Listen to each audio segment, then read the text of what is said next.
Hey boys, today I'm going to give you my predictions on the DreamHack Las Vegas quarterfinals. Before I begin, I'll start off with a recap of yesterday's matches.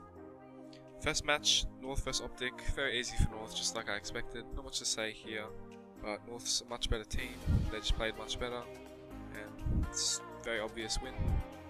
VP vs Fnatic, another very easy bet, went just like I expected. VP destroyed Fnatic. Fnatic have been looking very bad recently, and I think if they want to get back to the top again, they're going to have to start practicing strats and stop playing as individuals. Next match, NIP vs C9. This was a great match. It came down to the third map, just like I thought. It was a total 50-50. NIP ended up winning slightly. There was a lot of controversy with this match. C9 had to get one of their rounds replayed, and a lot of people are saying it's rigged, but I don't know what to say here. NAVI vs FaZe, another close game. I thought NAVI would win a bit more easy, but they ended up having a bit of trouble against FaZe. They took it to the third map, and FaZe was up 9-6 T-side train, but NAVI managed to win, so that's alright. Next matches. For today's matches, North vs Gambit. This is the best match of the day, probably. Two great teams, North vs Gambit. Gambit is looking really good recently, and North is as well. But I think North has a slight edge here, but don't go big on anyone.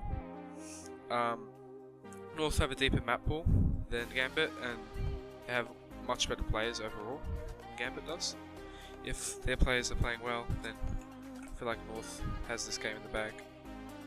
But I wouldn't do anything more than a low bet. Mouse vs VP. VP should take this, but as long as the odds are high, I wouldn't bet on this game.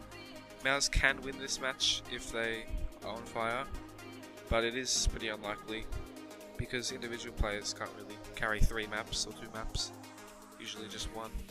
So a medium bet on VP is fine, I would skip. Astralis vs NIP, not much to say here. NIP did pretty shit recently, so I wouldn't really take them as being the best team in the world. Astralis, obviously, really good team, best team in the world right now. Should be a very, very easy match for Astralis, but I wouldn't bet on this if the odds are over 80%. SK vs NAVI, another close match, but I feel SK should have this really easily, to be honest. They look much better than NAVI at this tournament. They understand how to play CS better, in my opinion. They're better in-game leading. They have the best player in the world in Cold Zero, and I feel like that is enough just to carry them over the top. Medium bet is fine. Thanks guys for watching. Stay tuned for my next predictions on the semi-finals after this, and hopefully we get them all right like we did yesterday.